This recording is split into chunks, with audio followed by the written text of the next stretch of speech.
Tomorrow, Georgians will decide the final uncalled race of the 2022 midterm elections.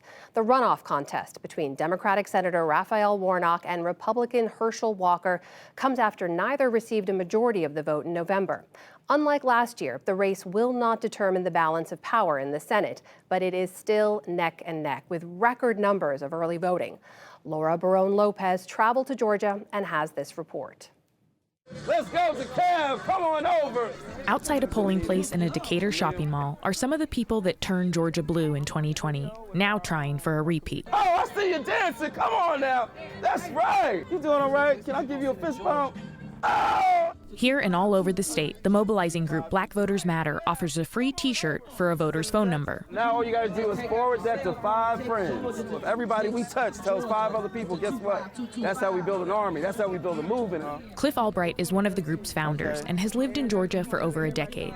Since 2016, he and others have transformed Democrats' ground game in the state. This runoff, he says they've reached at least 2 million Black voters. How do we get people excited? How do we create enthusiasm? How do we get people to feel like that they really matter, right? There's a lot of people that care about Black votes that don't care about Black voters. We want people to know that we care about them and our communities and our issues.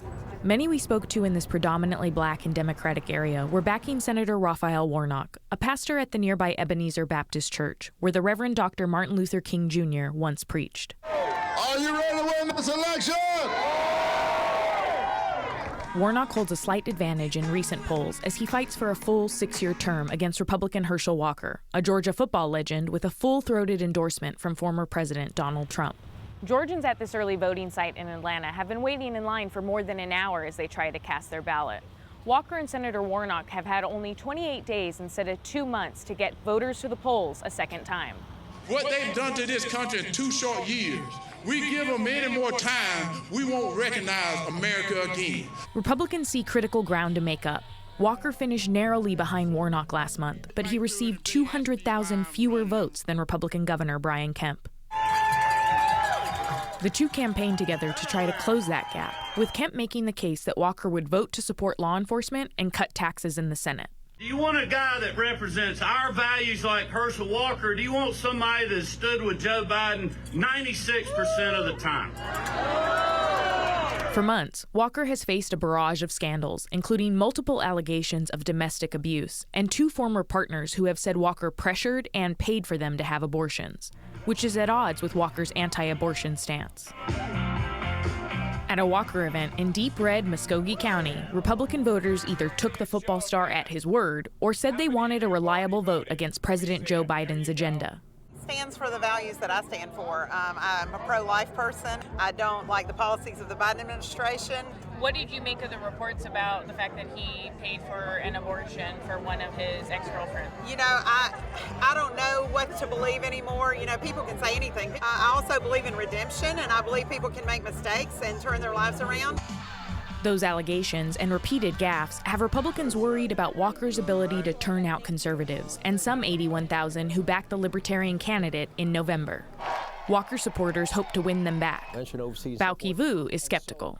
I don't know whether they'll be energized to go out and vote. Vu is one of the 200,000 split-ticket Republicans who backed Kemp, but not Walker, casting a vote for Warnock. Asking us to vote for Herschel Walker, the candidate, is akin to perhaps playing Russian roulette with American democracy. The former vice chair of the DeKalb County Election Board, Vu has vocally defended the integrity of the 2020 vote in Georgia. He sees Walker's statements denying the legitimacy of the election as disqualifying, and doesn't think the runoff will push anti-Walker Republicans to reconsider. Herschel Walker had a chance to stand on the side of truth and honesty, the same way that Governor Kemp did, the same way that Secretary Raffensperger did. Instead, he basically took a stand on a waterbed of lies. If you are a poll watcher, God bless you. But among the Republican base, belief in lies about a rigged election system remains strong. At the Cobb County GOP headquarters, many are volunteering as poll watchers in the runoff, and they're encouraged to report anything they consider to be fraud or disenfranchisement. There is no incident that's too small. After a prayer, work began on phone banking and canvassing for Walker. Joyce Weiss said she believes Walker is honest and will support fiscal responsibility in the Senate. When asked about the allegations that he paid for an abortion, she said it didn't line up with his purported values. Herschel Walker, in a direct quote, said that's a flat-out lie, and I believe him. Walker's core message hasn't changed for the runoff.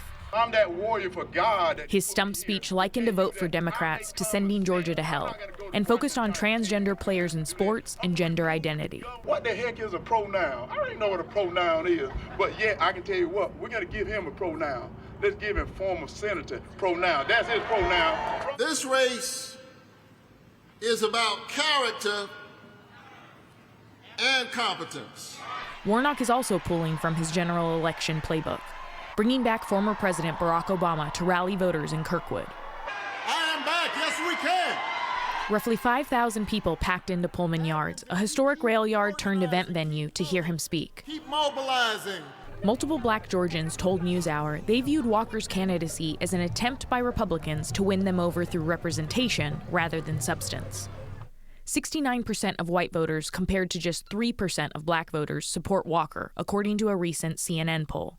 I think a lot of people are just irritated by his opponent, and that's forcing people to come out. Irritated how? Irritated in that you just feel you can replace one Black with another, and we have common sense, so give me at least someone that's comparable in intellect. In the final days, Warnock has focused on voting rights and the lawsuit his campaign filed and won against Republican state officials to allow for Saturday early voting. We saw record voter turnout last weekend, but don't forget what we had to do just so that could happen. This is the first runoff since Georgia passed Senate Bill 202 last year, which made it harder to receive a mail-in ballot, reduced the number of drop boxes, and shortened early voting. Republican officials have pointed to the record early turnout as evidence that the law did not restrict access.